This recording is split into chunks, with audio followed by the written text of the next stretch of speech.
नमस्कार विद्यार्थी मित्रांनो, ASW गुरुजीमध्ये आपले स्वागत। आज आपण पोलीस भरती सराव पेपर क्रमांक 9 चे विश्लेषण पाहणार आहोत। या पहिल्या भागात आपण गणित विषयाचे विश्लेषण पाहणार आहोत। दुसरा भाग हा चालू घडामोडी आणि तिसरा भाग जो आहे तो आहे बुद्धिमत्ता घटक। या तिन्ही घटकाचे आपण सविस्तर विश्लेषण पाहणार आहोत। तर पहिल्या घटकात आपण गणित या विषयाचं विश्लेषण पाहणार आहोत। तर पहिला प्रश्न होता मित्रांनो, एका काटकोन त्रिकोणाची एक बाजू 6 सेमी आहे, तर त्या त्रिकोणाचे क्षेत्रफळ किती? पर्याय पहा, पहिला आहे 24 चौरस सेमी, दुसरा आहे 48 चौरस सेमी, तिसरा आहे 32 चौरस सेमी आणि चौथा आहे 40 चौरस सेमी। मित्रांनो, हे गणित सोडवायचं कसं ते पाहूया। अशाही पद्धतीचं गणित येऊ शकते, त्यामुळे हे गणित सोडवायचं कसं ते पाहूया। काटकोन त्रिकोणात एक बाजू दिली, कोणतीही एक बाजू दिली, तर पाया आणि कर्ण कसा काढायचा ते सुद्धा पाहूया। कारण त्रिकोणाचे क्षेत्रफळ, काटकोन त्रिकोणाचे क्षेत्रफळ 1/2 पाया गुणिला उंची हे सूत्र आहे। आणि यासाठी एक बाजू म्हणजे जर उंची दिली असेल तर पाया काढायचा आणि एकच बाजू दिलेली आहे। तर या गणिताचं विश्लेषण पहा।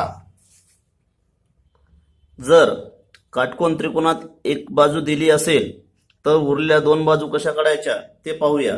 जर ही बाजू सम असेल, आता ही बाजू सम आहे, तर सम असेल तर काय करायचं, या बाजूचा वर्ग करायचा, म्हणजे 6चा वर्ग किती होईल 36 आणि त्याला 4 ने भागायचं। हे सम संख्येच्या बाबतीत जर एक बाजू सम असेल तर। आता उरले किती, भाग दिल्यावर 9 उरतात। आता 9च्या आजूबाजूच्या संख्या घ्यायच्या। आता 9च्या आजूबाजूच्या संख्या कोणत्या, तर इथे 10 आणि हे 8, 8 आणि 10 हे आजूबाजूची संख्या झाल्या। यामधला जी मोठी संख्या आहे ती झाली याचे कर्ण झाला, याचा काय झाला कर्ण, म्हणजे हे 10 आणि दुसरी बाजू जी आहे ती इथे पाया झाली। आता जर आपण पाहिलं की या ठिकाणी 6, 8, 10 हे काय आहे, पायथागोरसचं त्रिकूट आहे। आणि इथे आपण टॅली करायचं असेल तर पहा, 8चा वर्ग किती 64 आणि 6चा वर्ग 36, म्हणजेच इथे 10चा वर्ग किती झाला 100, 64 आणि 36 किती झाले 100 पहा। म्हणजेच इथे हा काटकोन त्रिकोण आहे। आता आपल्याला इथे पाया माहित झाला आणि उंची माहित झाली। आता काटकोन त्रिकोणाचे क्षेत्रफळ काढायचे आपल्याला। काटकोन त्रिकोणाचे क्षेत्रफळ बरोबर 1/2 पाया गुणिला उंची। इथे पाया किती आहे 8 आणि उंची 6, 2 ने जर याला भागितलं तर उत्तर येते 4, 6 चौक 24, म्हणजेच इथे पर्याय क्रमांक 1 हे त्याचं उत्तर असेल। पहा मित्रांनो, फक्त एक लक्षात ठेवायचं, इथं जर सम असेल तर याचा वर्ग करायचा आणि वर्ग करून त्याला 4 ने भागायचं आणि जी संख्या येईल त्याच्या आजूबाजूची संख्या घ्यायच्या। हे झालं समसंख्येच्या बाबतीत। आणि इथे जर विषम संख्या असती तर पहा 7 आहे, इथे समजा आपण 7 जर बाजू घेतली असती तर 7चा वर्ग करायचा किती 49 आणि 49च्या 2 संख्या लगतच्या संख्या घ्यायच्या, म्हणजे 49च्या 2 लगतच्या संख्या किती होईल 24 आणि 25। आणि जर आपण 24चा वर्ग आणि 7चा वर्ग जर केला तर 25च्या वर्गाच्या समान आहे, म्हणजे हा काटकोन त्रिकोण आहे। हे झालं तुमचं विषम संख्येच्या बाबतीत। तर अशाही पद्धतीचं गणित आलं तर आपल्याला ते सोडवता आलं पाहिजे मित्रांनो। दुसरा प्रश्न पाहूया।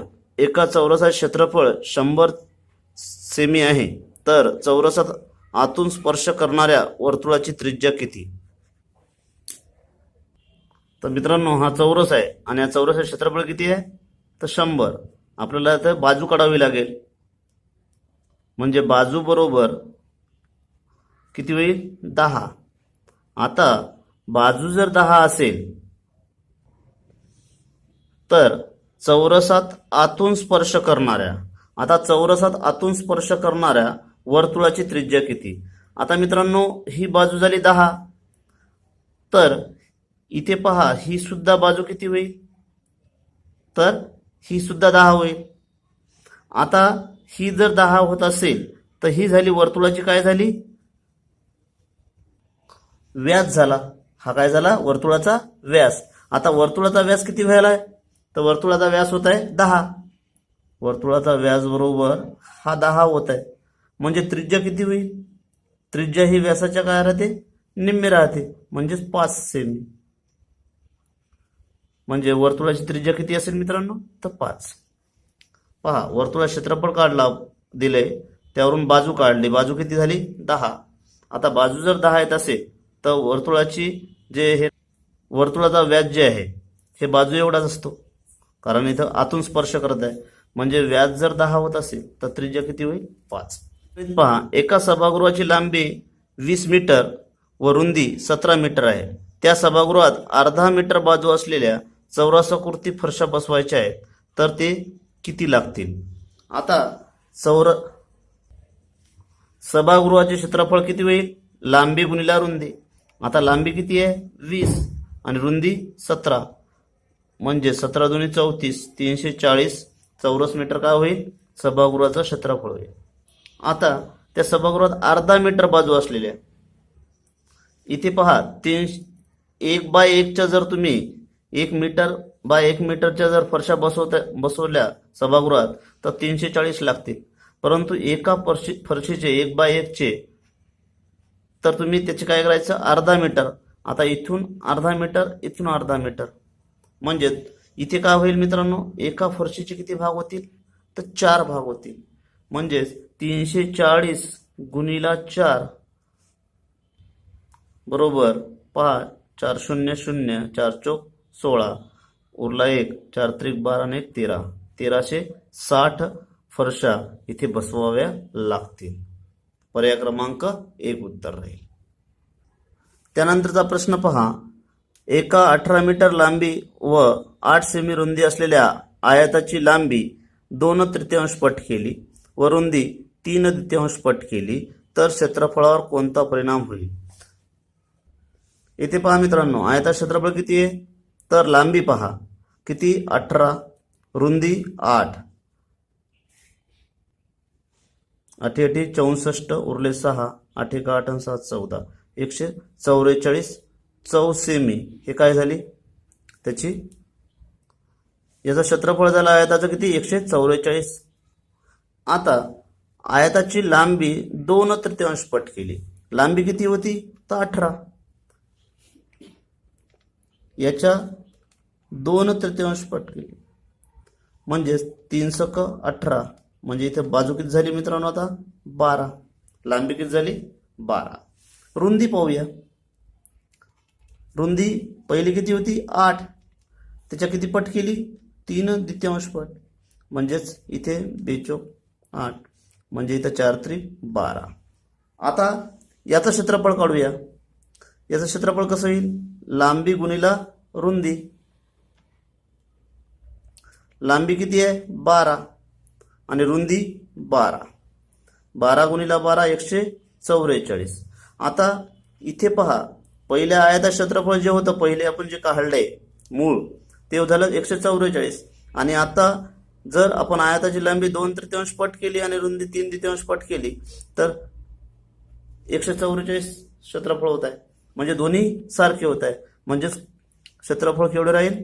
क्षेत्रफळ तेवढेच राहील, काहीच फरक पडणार नाही. या गणितात पाहूया मित्रांनो, जर वर्गमुळात 0.0256 अपॉन x बरोबर 0.4 तर x बरोबर किती? मित्रांनो या गणितात गणित सोडवायचं कसं? तर हे वर्गमूळ काढण्यासाठी या संख्येचा वर्ग करायचा, म्हणजे 0.0256 छेद x याचा वर्ग करा. आता 0.4चा वर्ग, 0.0256 छेद एक्स बरोबर याचा वर्ग किती होईल तर 0.16. आता 0.0256 छेद 0.16 बरोबर एक्स. आता एक्स ची किंमत काढायची आपल्याला.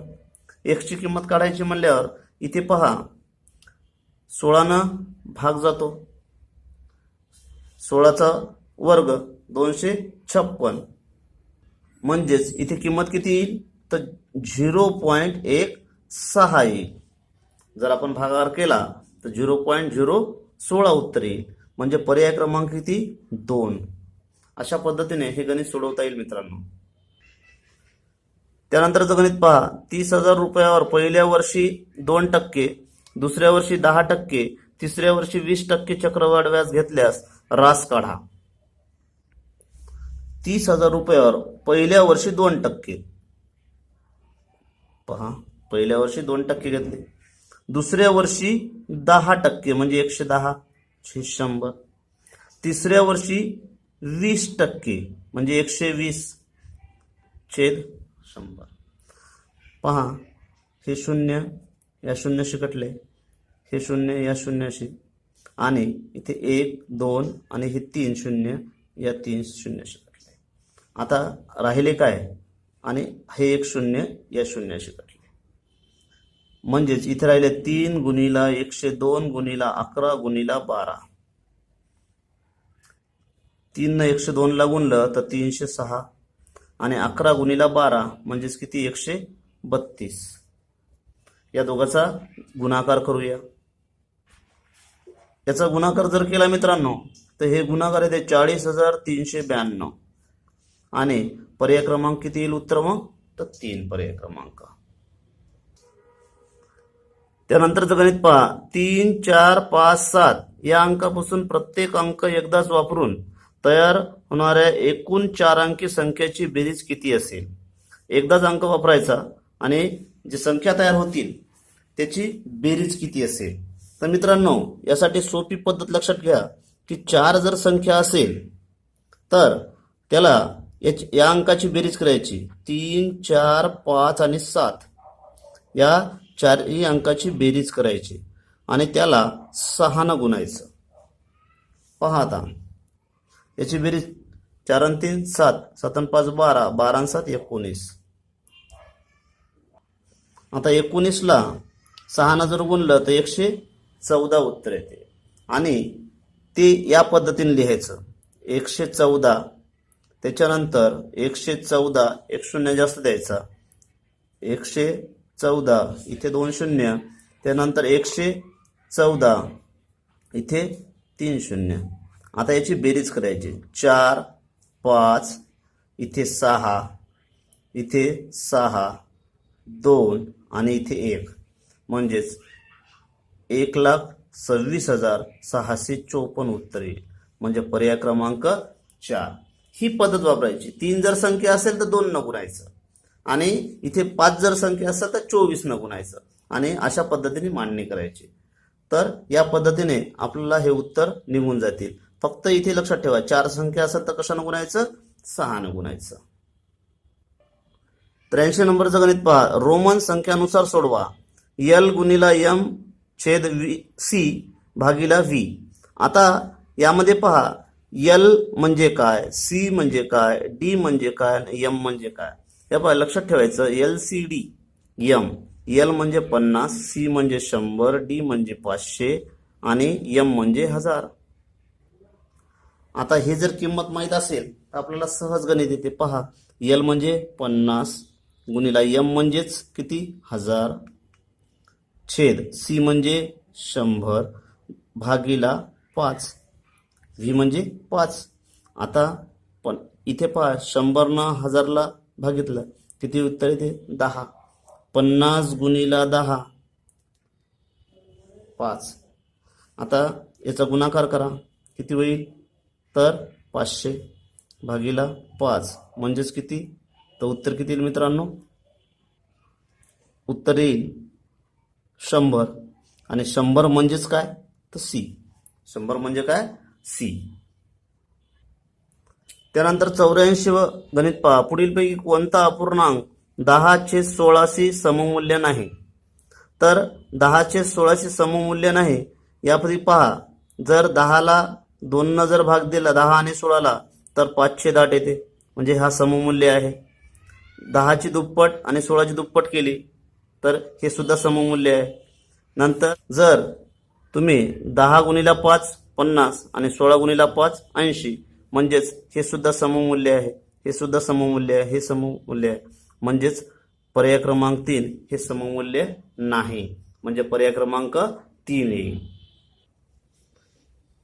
आलेखावर +3 - 4 हे कोणत्या चरणात असेल? तर इथे पहा मित्रांनो, आलेख हा एक्स अक्ष आणि हा वाय अक्ष.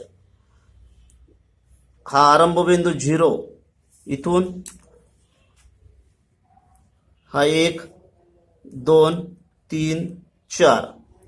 त्यानंतर पहा इथे 1 2 3 4 आणि या बाजूला डाव्या बाजूला -1 एक्स अक्षावर -1 -2 -3 -4 आणि वायच्या खालच्या बाजूला -1 -2 -3 आणि -4. आता हे झालं तुमचा पहिला चरण, हे झालं दुसरं चरण, हे तिसरं चरण आणि हे चौथं चरण. यामध्ये एक लक्षात ठेवायचं की इथे पहा एक्स अक्ष पहिले गृहीत धरला जातो. आपण नेहमी एक्स अक्ष पहिले अंक राहते, म्हणजे इथे कोणताही अंक घेसाल तर अधिक येईल. इथे सुद्धा अधिकच, वरचा अक्ष वाय जे आहे ते अधिकच. इथे मात्र पहिला अक्ष आपण पॉइंट कोणता करतो? एक्स घेतो, म्हणजेच इथं काय आहे? वजा आणि याचा अधिक. इथे पहा इथे एक्सचा वजा आणि वायचा सुद्धा वजा अंक राहील. इथे पहा एक्सचा अधिक आणि वायचा ऋण. म्हणजे आपल्याला जे विचारलंय +3 - 4, +3 आणि -4 हे कोणत्या चरणात राहील? तर चौथ्या चरणात राहील. म्हणजे पर्याय क्रमांक कोणता येईल? 4 पर्याय. 86 गणित पहा. त्यानंतरचं गणित पहा मित्रांनो. 3x3 y2 अधिक 3x4 अधिक 3xy या समीकरणाची कोटी सांगा. आता मित्रांनो, कोटी म्हणजे काय की घातांक जे आहे त्याची सर्वात मोठा घातांक. आता इथे x4 आहे, परंतु इथे लक्षात घ्या की इथे जे घात आहे ते आहे 5. याची बेरीज करा. त्यानंतरचं गणित पाहूया मित्रांनो. 1450 चे 3% किती? तर पहा मित्रांनो, हे गणित सोडवायचं कसं? 1450 चे 3%. इथे 0 कटले म्हणजे 145 गुणिले 3/10. इथे जर आपण 10 145 ला भागलं तर किती उत्तर येते? 14.5 गुणिले 3. म्हणजेच इथे उत्तर 14×42 आणि वरचे 1.5 म्हणजे 43.5 उत्तर येईल मित्रांनो. पर्याय क्रमांक 4. त्यानंतरचं गणित पहा. रमेशला 400 पैकी 304 गुण मिळाले, गोविंदाला 500 पैकी 385 गुण मिळाले, रीनाला 300 पैकी 273 गुण मिळाले, वीणाला 200 पैकी 164 गुण मिळाले, तर सर्वात चांगली प्रगती कोणाची? म्हणजेच आपल्याला या गणितात काय करावं लागेल? प्रत्येकाचे पर्सेंटेज काढावं लागेल. येथे पहा मित्रांनो, रमेशला 400 पैकी किती गुण मिळाले? 304 400 पैकी मिळाले. याचे टक्केवारी काढावं लागेल आपल्याला. 0 कटले म्हणजे 304/4.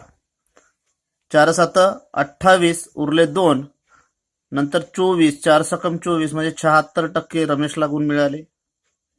त्यानंतर गोविंदाचे गुण पाहूया. गोविंदाचे गुण किती मिळाले? 500 पैकी 385. 385 मिळाले 500 पैकी. गुणिला 100. 0 कटले म्हणजे 385/5. आता 385 ला जर 5 ने भागितलं 77%. त्यानंतर रीनाला किती 300 पैकी किती गुण मिळाले? 273 गुण मिळाले. याचे सुद्धा पर्सेंटेज काढावं लागेल. हे 0 0 कटले. 273/3. आता 3 न जर 273 जर भाग दिला तर इथे उत्तर किती येईल मित्रांनो? म्हणजे 91%. त्यानंतर 200 पैकी 164 गुण, 200 पैकी 164 गुण, 0 0 कटले. म्हणजे इथे 164 भागिले 2 82%. आता इथे सर्वात जास्त गुण कोणाला मिळाले? तर रीनाला गुण मिळाले. त्यानंतरचं गणित पहा मित्रांनो. अ चे आजचे वय ब च्या वयाच्या दुप्पट व दोघांच्या वयाची बेरीज 48 आहे. अ चे आजचे वय ब च्या वयाच्या दुप्पट आहे आणि दोघांच्या वयाची बेरीज किती आहे? 48 आहे. तर अ चे 5 वर्षानंतरचे वय किती? तर मित्रांनो हे गणित सोडवायचं कसं ते पाहूया. अ चे आजचे वय ब च्या वयाच्या दुप्पट आहे. मग ब चं वय समजा आपण x घेतलं तर अ चं किती होईल मित्रांनो? 2x. आणि दोघांच्या वयाची बेरीज किती? 48. दोघांच्या वयाची बेरीज 48 म्हणजे x आणि 2x किती झाले? 3x छेद म्हणजे x बरोबर 48/3. x बरोबर किती? 16. x बरोबर 16 हे कोणाचं वय झालं मित्रांनो? ब चं वय झालं. आता हे जर ब चं असेल तर अ चं वय किती असेल? मग त्याच्या दुप्पट. 16च्या दुप्पट किती झाले? 32. या दोघांची बेरीज पहा बरं. 48 येते का? 16 आणि 32 48 येते. आता अ चे किती? 5 वर्षानंतरचे वय. अ चे 5 वर्षानंतरचे वय विचारले तर अ चे 5 वर्षानंतरचे वय किती राहील? 32 अधिक 5 म्हणजेच किती? 37 वर्ष वय राहील मित्रांनो. त्यानंतर 48 किमी वेगाने जाणारी मालगाडी 400 मीटर लांबीचा बोगदा 48 सेकंदात पार करते तर त्या गाडीची लांबी किती? तर मित्रांनो पहा इथे रेल्वेचं गणित म्हणलं की हे सूत्र नेहमी वापरायचं. वेळ गुणिला वेग गुणिला 5/18 बरोबर अंतर. हे सूत्र वापरलं की आपल्याला कोणतंही गणित येते रेल्वेच्या संदर्भातला. आता वेळ किती आहे? तर 48 सेकंद. वेग किती आहे? तर 48. 5/18. अंतर पहा 400 मीटर लांबीचा बोगदा आणि नंतर रेल्वेची लांबी विचारली ती x घेऊया आपण. म्हणजेच इथे काय येईल मित्रांनो? आता पहा sin 3 sin 48 नंतर 3 1 3 आणि 16. इथे किती येईल मित्रांनो? मग 16 गुणिला 8 गुणिला 5 बरोबर 400 अधिक x म्हणजे 16 पंच 80 80 गुणिला 8 अधिक 400 अधिक x 8 8 64 640 400 अधिक x म्हणजेच इथे x बरोबर किती राहील मित्रांनो? तर 240.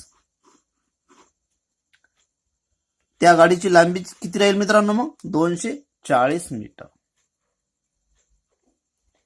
त्यानंतरचं गणित पहा मित्रांनो. 10 रुपये डझन दराने खरेदी केलेली केळी प्रत्येकी ₹1.25 विकली. या व्यवहारात शेकडा नफा किती होईल? आता खरेदी किंमत किती आहे मित्रांनो? तर खरेदी किंमत आहे 10 रुपये. आता प्रत्येकी एक केळ हे ₹1.25 विकलं म्हणजे 1.25 तर 1 डझन मध्ये केळ राहतात 12. मग इथे 1 डझन खरेदी केली आणि ती ₹1.25 विकली म्हणजेच 125 गुणिला 12 12 पंचे 60 गुणाकार करा 6 उरले 12 दुने 24 आणि 6 30 उरले 3 12 1 12 आणि इथे 15 म्हणजे पॉइंट आले 15 रुपये. पहा 10 रुपये खरेदी आणि विक्री किती झाली? 15 रुपये. सरळ सरळ इथे किती नफा भेटायला मग 10 रुपयावर 15 रुपये म्हणजे तर 50%. गणित करायचं काम सुद्धा नाही. परंतु जर तुम्हाला काढायचं असेल तर आपण काढू शकतो. इथे खरेदी 10 रुपये, विक्री 15 रुपये, नफा किती झाला 5 रुपये. आता 10 रुपयावर 5 रुपये नफा होतो तर 100 रुपयावर किती होईल? म्हणजेच इथे 10 गुणिला x 100 गुणिला 5, x बरोबर 10 गुणिला 5 छेद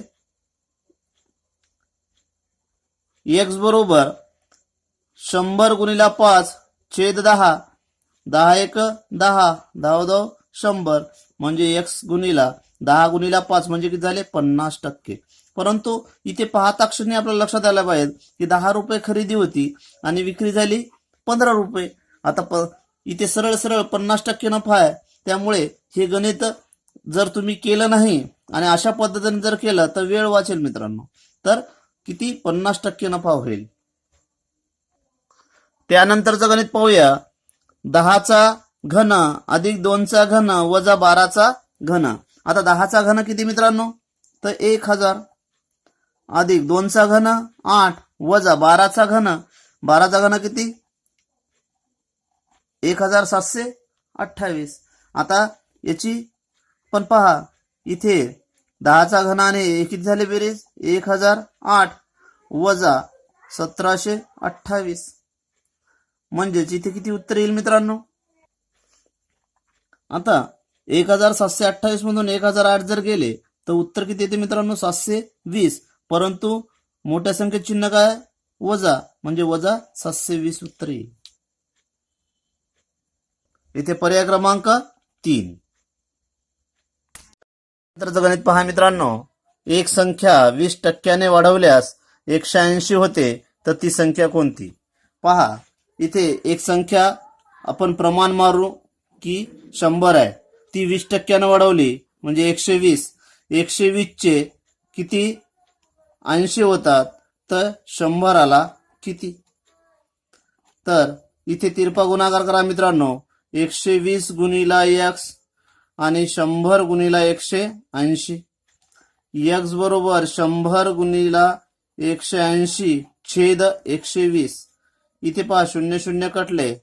इथे साइन 2 12 आणि साइन 3 18, बे 1 बे आणि इथे 50 न भाग जाते मित्रांनो. म्हणजेच x बरोबर 50 गुणिला 3 म्हणजेच किती होईल मित्रांनो तर 150. म्हणजे एक संख्या 20% वाढवल्यास ती 180 होते तर ती संख्या कोणती तर 150 राहील मित्रांनो. पर्याय क्रमांक 3. त्यानंतरचं गणित पहा. एका व्यक्तीचे मासिक उत्पन्न 8000 रुपये. तो घर खर्चासाठी 40%, शिक्षणासाठी 5%, औषध पाण्यासाठी 15% व किरकोळ खर्चासाठी 1600 रुपये वापरतो. शिल्लक बँकेत ठेवतो तर तो मासिक उत्पन्नाच्या किती पट बँकेत ठेवतो? आता पहा मित्रांनो, इथे एकूण मासिक उत्पन्न किती आहे? उत्पन्न 8000 रुपये.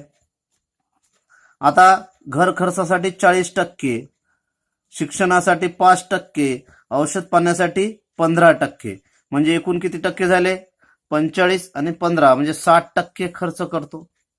आणि किरकोळ खर्चासाठी 1600 रुपये वापरतो. इथे 1600 रुपये जे आहे ते किरकोळ खर्चासाठी जे आहे ते एकूण मासिक उत्पन्नाच्या 8000च्या जे 1600 आहे ते किरकोळ खर्चासाठी वापरते. म्हणजेच इथे लक्षात घ्या की 1600 जे आहे ते 8000च्या किती टक्के आहे तर 1685 म्हणजे 20%. 20% हे किरकोळ खर्च, म्हणजे जे एकूण किती झाले 80%. आता 80% आहे तर एकूण 100%पैकी 80% खर्च करतात. म्हणजे राहिले किती 20%. याच्या किती पट आहे तर 1/5 पट. पहा 20/100 म्हणजेच 20 1 20 आणि 20 100 म्हणजे इथे किती येईल 1/5 पट. तो मासिक उत्पन्नाच्या किती पट बँकेत ठेवतो तर 1/5. पहा मित्रांनो, समोरचं गणित पाहूया. चौरसाची बाजू 20% वाढवली असता चौरसाचे क्षेत्रफळ किती टक्क्याने वाढेल? मित्रांनो, हे गणित करताना एक सूत्र लक्षात ठेवा. वर्तुळाचे क्षेत्रफळ आणि चौरसाचे हे जर टक्क्याने वाढले असं जर गणित आलं तर एक सूत्र लक्षात ठेवा. वाढ किंवा कमी जरी असेल तर पहा, वाढ जर असेल तर 2x अधिक x वर्ग छेद 100 हे सूत्र वापरायचं मित्रांनो. पहा आता, हे फक्त वर्तुळ आणि चौरसासाठी वापरायचं सूत्र. म्हणजे 2 गुणिला 20 किती टक्क्याने वाढले? 20%. आणि 20चा वर्ग आता छेद 100. पहा, 20 दुनी 40. आता 20चा वर्ग किती मित्रांनो? 400 छेद 100. म्हणजे जिथे पहा, जर भाग दिला आपण 100 4 राहतात फक्त इथे. म्हणजे 40 आणि 4 म्हणजे किती? 44% वाढेल. म्हणजे पर्याय क्रमांक किती मित्रांनो? तर 3. हे सूत्र लक्षात ठेवा. 2x अधिक x वर्ग छेद 100 हे चौरस आणि वर्तुळाच्या क्षेत्रफळाच्या संदर्भात जर असे गणित आले तर हे दोन्हीही गणित चौरस आणि वर्तुळाचं या पद्धतीने आपल्याला सोडवता येईल. त्यानंतरचं गणित पाहूया. त्यानंतरचं गणित पहा. 60 पर्यंतच्या सर्व विषम संख्येची बेरीज किती? तर मित्रांनो, इथे पहा, विषम संख्येची बेरीज करायची असेल तर पहिली विषम संख्या 60 पर्यंत म्हणजे 1 आणि शेवटची विषम संख्या किती येईल? 59 आणि छेद 2 हे एक सूत्र लक्षात ठेवायचं. गुणिला एकूण विषम संख्या किती आहेत? 1 ते 60 मध्ये 30. तर पहा, 1 आणि 59 याची बेरीज झाली 60 छेद 2 गुणिला 30. इथे जर भाग दिला 60 ला तर इथे उरतात 30. म्हणजे 30 गुणिला 30 म्हणजे 900. म्हणजे इथे पर्याय क्रमांक किती येईल मित्रांनो? तर पर्याय क्रमांक 2 उत्तर येईल. त्यानंतर 97 गणित पहा. 4x वजा 8 छेद 3 बरोबर 2y अधिक 6 बरोबर तर 2x वजा 3y बरोबर किती? तर मित्रांनो, इथे याचा तिरपा गुणाकार करा. पहा, 4x वजा 8 इथे जर 3 या पूर्ण पदाला जर गुणलं तर 3 दुनी 6y आणि इथे 3 सक 18. आता इथे 4x वजा 6y बरोबर इथे 18 हे जर इकडे गेल्यावर अधिक होईल मित्रांनो. 7चा घात m वजा 5 बरोबर 343चा घात 2 तर m बरोबर किती?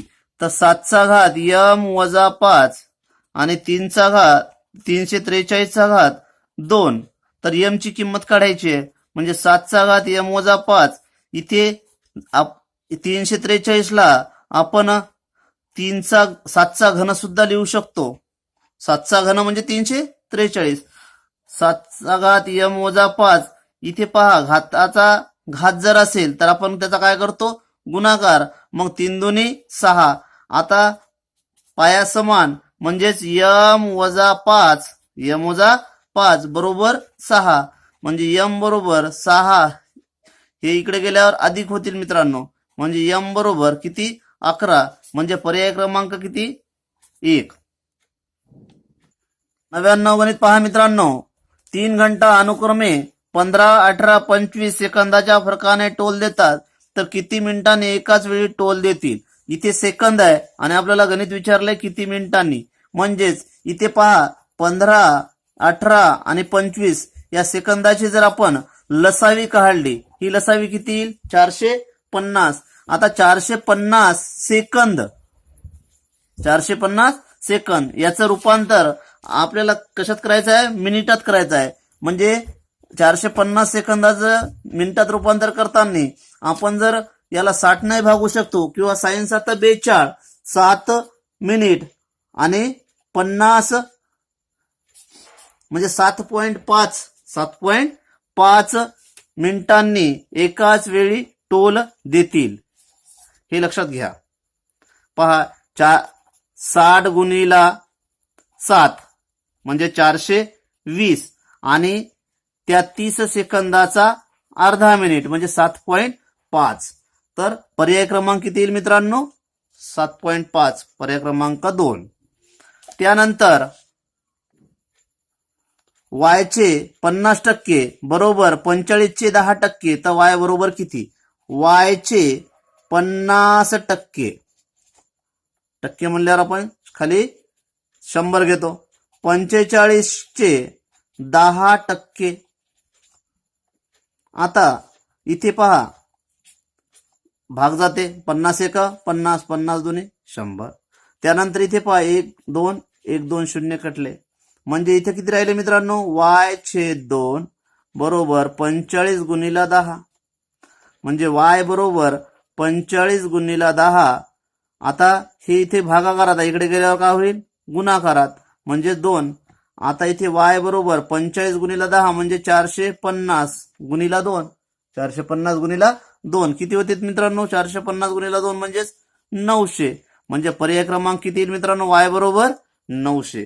तर मित्रांनो फक्त पीडीएफ स्वरूपात आपण हा पेपर न सोडवता हा पेपर या अनालिसिसच्या माध्यमातून आपण पूर्ण पहा आणि आपल्या वहीत लिहून घ्या. मित्रांनो हे जे गणित आहेत ते वेगवेगळ्या प्रकारचे गणित आहेत आणि असेच जे गणित आहेत ते पेपरला येत असतात. त्यामुळे आवर्जून अशा पद्धतीने तुम्ही ही जी नोंद आहे ती आपल्या वहीत करा आणि परीक्षेच्या काळात हीच वही तुम्हाला कामी येईल मित्रांनो. त्यामुळे आपण जास्तीत जास्त अशा पेपरचा सराव करावा. फक्त पीडीएफ स्वरूपात पेपर न ठेवता त्याच्या प्रिंट काढा आणि त्याच्यावर ही माहिती लिहून घ्या. म्हणजे पेपरच्या वेळेस आपल्याला जे गोंधळ निर्माण होतो तो होणार नाही. मित्रांनो हा व्हिडिओ तुम्हाला नक्कीच आवडला असेल.